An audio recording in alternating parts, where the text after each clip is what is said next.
কয়েকদিন ধরেই ইরানে হামলার প্রস্তুতি নিচ্ছিল যুক্তরাষ্ট্র ও ইসরায়েল।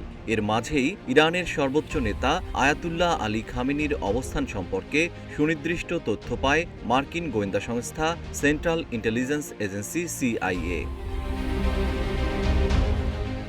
কয়েক মাস ধরে খামেনির অবস্থান ও চলাফেরার ধরন নজরদারির পর সিআইএ জানতে পারে ২৮ ফেব্রুয়ারি সকালে তেহরানের কেন্দ্রস্থ একটি কমপ্লেক্সে শীর্ষ কর্মকর্তাদের বৈঠকে উপস্থিত থাকবেন খামেনি।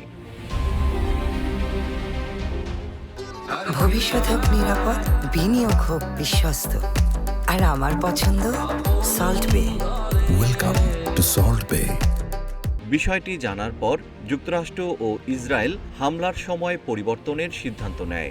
আগে রাতের অন্ধকারে হামলার পরিকল্পনা থাকলেও নতুন গোয়েন্দা তথ্যের ভিত্তিতে তা এগিয়ে এনে সকালেই অভিযান চালানো হয়।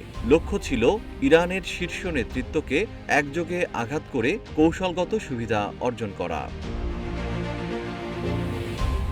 ইসরায়েলের যুদ্ধ বিমান স্থানীয় সময় ভোর ৬টার দিকে ঘাঁটি থেকে উড্ডয়ন করে। প্রায় ২ ঘন্টা ৫ মিনিট পর তেহরান সময় সকাল ৯টা ৪০ দীর্ঘ পাল্লার নির্ভুল ক্ষেপণাস্ত্র কমপ্লেক্সটিতে আঘাত হানে। কমপ্লেক্সটিতে ইরানের প্রেসিডেন্সি, সর্বোচ্চ নেতার কার্যালয় ও জাতীয় নিরাপত্তা পরিষদের দপ্তর অবস্থিত। হামলার সময় শীর্ষ জাতীয় নিরাপত্তা কর্মকর্তারা একটি ভবনে বৈঠকে ছিলেন। খামেনি কাছের আরেকটি ভবনে অবস্থান করছিলেন। অভিযানের পর ইসরায়েলি প্রতিরক্ষা সূত্র জানায় তেহরানের একাধিক স্থানে একযোগে হামলা চালানো হয়েছে, যার একটি স্থানে ইরানের রাজনৈতিক নিরাপত্তা শীর্ষ নেতৃত্ব সমবেত হয়েছিল। ইরানের রাষ্ট্রীয় বার্তা সংস্থা ইসলামিক রিপাবলিক নিউজ এজেন্সি ইরনা নিশ্চিত করেছে, হামলায় রিয়ার অ্যাডমিরাল আলী শামখানি ও মেজর জেনারেল মোহাম্মদ পাকপুর নিহত হয়েছেন। তারা দুজনই ইরানের সামরিক নেতৃত্বের গুরুত্বপূর্ণ সদস্য ছিলেন।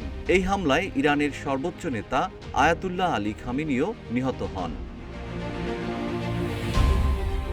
জেম শিহাব, রূপালী বাংলাদেশ।